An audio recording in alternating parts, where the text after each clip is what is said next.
තමා උසස් කරගන්නා හැම දෙනාම පහත් කරනු ලබති. තමාම පහත් කරගන්නා උසස් කරනු ලැබේ යයි වදාළසේක. සාමාන්‍ය සමයේ 30 වෙනි සතිය ඔක්තෝබර් 30 වෙනි සෙනසුරාදා මෙනෙහි කිරීම. මගේ ප්‍රමාන්තයනි අද පාළුතුමා කතා කරන්නේ ජුදා ජනතාව, ඊශ්‍රායල් ජනතාව, තෝරගත ජනතාව ජේසුව අඳුරගත්තේ නැතයි කියලා දෙවනාසේ ආදීදී තෝරගත් සෙනක අත් නොහැලසේක. උන්වහන්සේ යාළව අත්හැරියේ නැහැ. හැබැයි එයාලා නොපිළිගත්ත තැනින් විජාතිකයන් උන්වහන්සේ වඳුරගත්තා. විජාතිකයන්ට දේව රාජ්‍යයේ තැනක් හම්බුණා. හැබැයි ඒකට තෝරගත ජනතාව පිළිගන්න දවසේදී එයාලගේ පිළිගැනීම මහා දෑබර ගැඹුරු දෙයක් වෙනවා කියලා. අපි හැම චතාරිකයකම විජාතින් ජුදා ජාති ජේසුස් ක්‍රිස්තුස් වහන්සේව නොපිළිගත් ජුදා ජාතිකයන් දෙස ආඥා කරනවා. ඒ තෝරගත ජනතාව විශේෂත්වයක් තියෙනවා මගේ ප්‍රබන්ධයේ. එතකොට ඒ අයව උසස් තෝරගත්තයි කියන උසස් තැනින් බිමටම වැටිලා. බිම හිටියා අපිට උසස් වීම හම්බෙලා. හැබැයි මතක තියාගන්න අපි උසස් වුණොත් එහෙම ඒ උසස් වීම හරහා අපි උසස් වෙලා අපි ඔළුව විද්දිම ගත්තොත් අපිවත් ආයි බිමට වැටෙනවා මගේ ප්‍රබන්ධයේ. ඒක තමයි ජීසස් ස්වාමීන් වහන්සේගේ ගමනේ ස්වභාවය විදිය. ජීවිතයේ ඔබගේ වටිනාකම තියෙන ස්වාමීන් වහන්සේත් එක්ක සම්බන්ධතාවය තුළ විතරයි. අත්තක් වටින්නේ මිදිවරට බද්ධ වුණොත් විතරයි. අත්ත වෙන් වුණයින් පස්සේ අත්තේ තේරුමක් නැහැ මගේ ප්‍රබන්ධ. අත්තේ තේරුම පළදරනවා කියන්නේ. ඒ පළදරන්නේ නැහැ. වෙන පළදරන විදියක් නැහැ. ජුවන් 15 උන්වහන්සේ පහේ කතා කරන්නේ ඒකයි. වෙනම පළදරන විදියක්. ඒතර මේ සම්බන්ධතාවය තුලයි ඔබගේ ජීවිතයේ අර්ථය, අරමුණ, වටිනාකම, අපේක්ෂාව, අභිලාෂය තීරණය කරන්නේ. ඒතර ස්වාමීන් වහන්සේගේ වෙනම ඔබට කිසි දෙයක් කරන්න බෑ. ඒකම පිලිප්පි 3:13 4:13 වාසේ කියනවා ස්වාමීන් වහන්සේ තුලමඩ සියල්ල කරන්න පුළුවන්. ඒක දෑමර තන. ඒක අයිති කරගන්න බෑ. එතකොට ඔබගේ ජීවිතේ ඔබට යම් වටිනාකමක් තියෙනවා නම් ඒ වටිනාකම ස්වාමීන් වහන්සේ තුලයි ලැබෙන්නේ. ඒක මේ පුටුවකින් හම්බ වෙන්නේ නෑ මගේ ප්‍රබන්ධ. උස පුටුව පහත් පුටුව කියලා තැනකින් ඒ වටිනාකම හම්බ වෙන්නේ. ඒක පුටුවක් විතරයි. හැබැයි ජේසු දැක්ක පුටුවකින් ජීවිතයේ වටිනාකම තීරණය කරන පහත් තත්ත්වයක්. එයාලා වටිලා ඉන්න පහත් තැන ඒගොල්ලන්ට අවබෝධ වුණේ නැහැ. පරිසිවරයාගේ ආහාර සබත් දින උන්වහන්සේ නායක පරිසිවරයාගේ ගෙදරට කෑම පිණිස වැඩියසේක. හැමදෙනම උන්වහන්සේ දෙස සෝදිසියෙන් බලා සිටියා. හැම කෙනෙක්ම උන්වහන්සේ සෝදිසියෙන් බලන් උන්වහන්සේ දිහා බලන්නේ. හරියට උන්වහන්සේගේ වරද්දක් අල්ලලා. හැබැයි එයාලා දන්නේ උන්වහන්සේ දිහා සෝදිසියෙන් බලන අය දිහා උන්වහන්සේ බලන් ඉන්නවා කියලා. හිතා ගන්න බැරි විදියට. එයාගේ ජීවිතය ඇතුළ අරගේ සෑම දෙයක්ම උන්වහන්සේ බලාගෙන ඉන්නේ.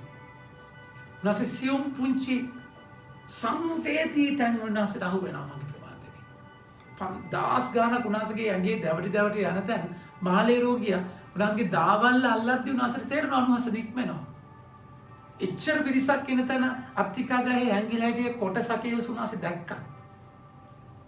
මගේ ප්‍රමාදයේ උන්වහන්සේට තේරෙනවා උන්වහන්සේ ඒ එක තැනක් උන්වහන්සේ කියන ගේ කුරුල්ලන් 100 රාශිය කරන ඔබ වටිනවා. ඒ එකෙක්වත් තුට්ටු දෙකකට වටින්නේ නැති ගේ කුරුල්ලන් එකෙක්වත් උන්වහන්සේ දන්නේ නැතුව වැටෙන්නේ නැහැ කියලා. උන්වහන්සේ කියන ඔබගේ ඉසකෙස් බව ගණන් කරලා තියෙනවා. එකක්වත් උන්වහන්සේ කියන දැනුවත වැටෙන්නේ නැහැ කියලා. උන්වහන්සේ වැන්දබුව පඳුරු දාද්දි රිදි තඹ කාසි දෙකක් දැම්ම කියලා ඈත ඉඳන් දැක්කා. ජීවිතේ ඔබව සියුම් ලෙස සුපරීක්ෂාකාරීව උන්වහන්සේ විමසනවා. ඔබ ඒතර අනිත්‍යයට ඇඟිලි දික් කර ඉන්න වෙලාවේ ජේසුස් ගාවට ගිහලා ඔබව විමසා ගන්න. ඒ වචනේ දෙමොත් කඩුවක් වගේ ඔබට කතා කරන ඔබව විමසන තැනකට යා යුතුම වෙනවා. එතන තේරුම තියෙන්නේ. මයාන්තර ප්‍රමාතනේ ඒ තැනයි ස්වාමීන් වහන්සේ අද කතා කරන්නේ. ස්වාමීන් වහන්සේ දකින්න එතන ආරාධනාලත් අය ප්‍රධාන ආසන ලබා ගන්නට සොයන බව දැක. ඇයි එච්චර පුටුවකට එච්චර මරාගන්නේ? ඇයි පුටුවක් එච්චර ලොකු වෙලා තියෙන්නේ? ඒ කියන්නේ මේ පුටුවට යාගේ ජීවිතයට වටිනාකමක් දෙන්න. ඒ උසට ඒ පහළ ඒ උස මට්ටමට යාගේ ජීවිතේ වටිනාකමක් දෙන්න පුළුවන්. කොච්චර ඇතුළාන්තයේ පහළද? කොච්චර ඇතුළාන්තයේ හිස්ද මගේ ප්‍රමාණය? ඒ කේදවාචිකේ දේශ දැක්කා. ඇයි ඇතුලෙන් එළියේ මට ප්‍රසිද්ධිය එළිය දෙයක් මට ඕනේ. මගේ ඇතුලේ ඒ තරම් මම දුක්පත් වෙච්ච නිසා. ඒ නිසා තමයි පුරාජේරු දොඩන පුම්බගත චරිත ලොකුවට ශබ්ද දාද්දී. ජේසුගේ අත්දැකීම ආදරේ ලබන අය හරි දයාබරව බහැපත් වෙලා පාද සෝදන තැනට යනවා. ඒක හරි ලස්සන බහැපත්කම. බහැපත්කම කියන්නේ නෝන්ජල්කම නෙමෙයි.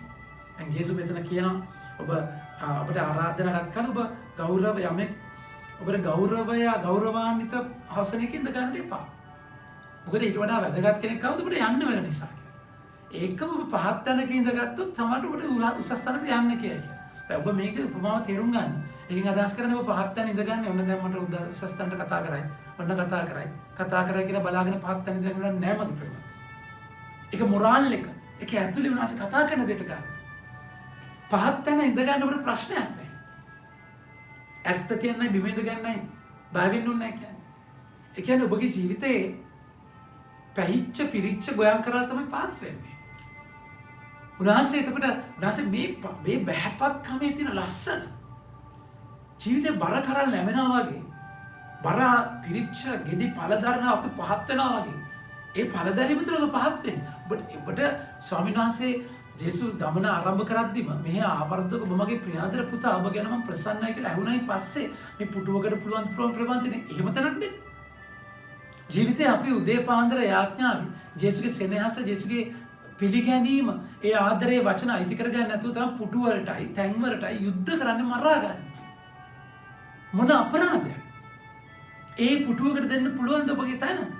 අද තියලා නෙපෙට නැති වෙන තැන. හැබැයි ඇතුලේ ස්වාමීන් වහන්සේට මම වටිනවා කියන තැන මගේ හැකියාව දක්ෂතා නිසා නෙමෙයි. මගේ නුසුදුසුමව තෝරගත්තා කියන තැන ඇතිවෙන ප්‍රීතිය, ඇතිවෙන පෝසත්කම කාවන්ට කන්න බැරි, හොරුන්ට අරගෙන යන්න බැරි. ස්වභාවික විසලුලින් විනාශ වෙන්නේ නැති තැනක්. ඒකයි ජේසු කතා කරන්නේ. ඒකයි ගැනයි කතා කරන්නේ. ඔබව උසස් කරගන්න අය පහත් කරනවා. උන්වහන්සේ පිලිප්පි 2:6 කතා කරලා කියනවා උන්වහන්සේ දේවත්වයේ තමන් විසින් බදාගත යුතු අස්වැකයි නොසිතා මනුෂ්‍ය ස්වභාවයක් ගෙන කුරුසිය මරණය දක්වා පහත් වී කීකරුසේක. එවිට පියාණන් වහන්සේ උන්වහන්සේ අති උසස් තැනට නංවනසේක. ඒතර ඒ තාත්තගේ ආදරයෙන් පිරුණයින් පස්සේ කුරුසිය දරා ගන්නවා කියන එක නින්දිත නීචම මරණය දරා ගන්නවා කියන එක කීකරුකමක් එක්ක ලොකු ප්‍රශ්නයක් නෙමෙයි. ඒක අමාරු දෙයක්. හැබැයි ඒක ඇතුලේ බරයි. තාත්තගේ ආදරයෙන් බරයි. ඒක යේසුස් කියන්නේ ජෝම් 4:34 මගේ කැමැත්ත මගේ ආහාරය මගේ තාත්තගේ කැමැත්ත කරන එක. උන්වහන්සේ ලුක් 10:12:48 කතා කරලා කියන්නේ මට එක්තරා බෞද්ධ ස්ථාපනයක් ලබන්න තියෙනවා. ඒක ලබනකම පුල බලන් ඉන්නවා කියලා. කියන්නේ ඒක පුද්ගලයට දෙන්න බෑ මේ තත්වය. පුද්ගලයට නැති කරන්නත් බෑ ඒක. එනිසා මේ පහත් වෙනවා කියන්නේ උස තැනක් බලාපොරොත්තුෙන් පහත් වෙනව නෙමෙයි. එක උස තැන උන්වහන්සේගේ තුරුල. මම බහැපත් වෙන්න මම උන්වහන්සේ වද්දකිනවා. උන්වහන්සේ මම ඔසවන. මේ ලෝකයේ උස් තැන් නෙමෙයි. මේ ලෝකයේ තත්ත්ව තානාන්තර පිළිගත් තැන් නෙමෙයි. උන්වහන්සේ දවසකම ඔසවනවාමයි. එතනදී ඒ බලාපොරොත්තුවත් එක්ක මේ ලෝකයේ ප්‍රොමෝෂන් නෙමෙයි. මේ ලෝකයේ උසස් වීම නෙමෙයි. ස්වර්ගයේ මට තැනක්. ජේසු මාව තුරුළු කරගන්නවා වඩා ගන්නවා උසස් ඔසවනවා කියන අත්දැකීමක් එක්ක මම පහත් වෙන්නේ. ඒක පහත් වෙන්න ජේසුගේ ආදරයෙන් පිරෙන්න ඕනේ. ජේසුගේ ආදරයෙන් බර වෙන්න ඕනේ. ඒකයි මාසික අවසානයේ කතා කරලා කියන්නේ. තමා උසස් කරගන්න හැම දිනම පහත් කරන ලබති. තමා පහත් කරගන්න උසස් කරන ලැබෙයි පදාලසේක. නිසා ඔබගේ ජීවිතයේ ඔබට ඔබ පෙරේත ආස මට මෙහෙම වුණා නම් මෙහෙම පිළිගන්න ප්‍රසිද්ධියට ඔබ ලෝල් ගිජුවෙක් තැන් ගැන හිතලා බලන්න. ලොකු හිස්කමක් ඔබගේ තියෙනවා මගේ ප්‍රමාදය. ඒ හිස්තනයි පුරව ගන්න හදන එළිය දෙකේ. හැබැයි ඔබ ආදරෙන් පෙරුණායින් පස්සේ ඔබ කොහෙද කවුද මොනවද කියන්නේ? ඔබ සත පහකට ගමන් නැහැ. ඔබ යන ගමන ඔබ යනවා මගේ ප්‍රමාදය.